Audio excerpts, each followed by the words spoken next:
آج میں آپ کے ساتھ شیئر کروں گی شراکت ڈرامہ کی آخری قسط۔ اب شراکت ڈرامہ بھی 5-6 قسطوں کے بعد ختم ہو جائے گا، اور اب تک جیسے کہ آپ جانتے ہو کہ راشد اور اس کی ماں کو احساس ہو گیا ہے کہ وہ امیر اور اچھی لڑکیوں کے ساتھ فراڈ کر کے اچھا نہیں کرتے رہے، اور ان کے بدلے نہ ہی ان کے ہاتھ پیسہ آیا اور نہ ہی ان کے راشد کا گھر بسا۔ تو فائنلی اب راشد کی ماں راشد سے کہیں گی تم ایک اچھی لڑکی سے شادی کر لو، چاہے وہ غریب ہی کیوں نہ ہو۔ کاش ہمیں پیسوں کا لالچ نہ ہوتا تو آج شفق تمہاری بیوی ہوتی اور آج تم ایک اچھی زندگی گزار رہے ہوتے۔ تب راشد کی ماں راشد سے کہیں گی شفق سے معافی مانگنی چاہیے تاکہ ہماری زندگی پرسکون اور آخرت اچھی ہو جائے۔ دوسری طرف شفق جو تنگ آ کر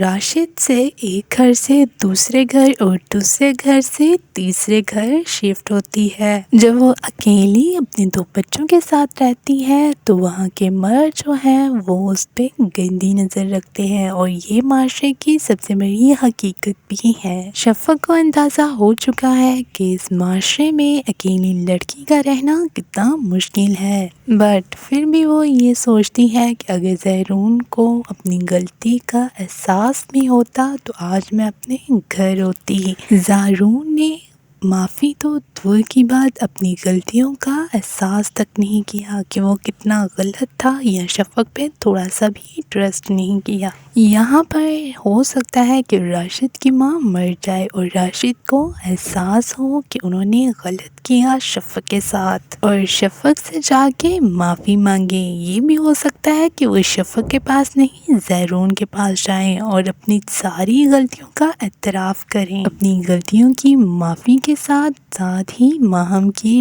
سازشوں کا راز فاش کر دے گا اور بتائے گا جب شفق میرے نکاح میں تھی تو کس طرح ماہم کی سازشوں کی وجہ سے شفق کو ڈیورس ہوا تھا، اور جب زہرون سے شادی ہوئی تو ماہم کی سازشوں کی وجہ سے وہ اپنا گھر چھوڑ گئی، اور جب زہرون کو ان ساری باتوں کا پتہ چلے گا تو وہ غصے سے آگ بگولا ہو جائے گا، اور عین ممکن ہے کہ گھر کی ایک میڈ جو ماہم کی حرکتوں سے تنگ آ چکی ہے وہ ماہم کا راز فاش کر دے، وہ بتائے کہ زہرا کا مسکیریج ماہم کی وجہ سے ہوا تھا۔ تو ایسی ساری سچویشن میں زہرون جو ہے ماہم کو ڈیورس دے دے گا، اور ڈیورس کے بعد ماہم یا تو پاگل ہو جائے گی یا اس کی ڈیتھ ہو جائے گی۔ زہرون شفق سے معافی مانگ کے اسے اپنے گھر لے آئے گا، اور زہرا بھی اپنے گھر چلی جائے گی۔ سب کی زندگی بہت ہی ہنسی خوشی گزرے گی، اور جیسے کہ میں نے آپ کو بتایا ہے کہ ماہم یہ صدمہ برداشت نہیں کر سکے گی، یا تو وہ پاگل ہو جائے گی یا پھر اس کی ڈیتھ ہو جائے گی،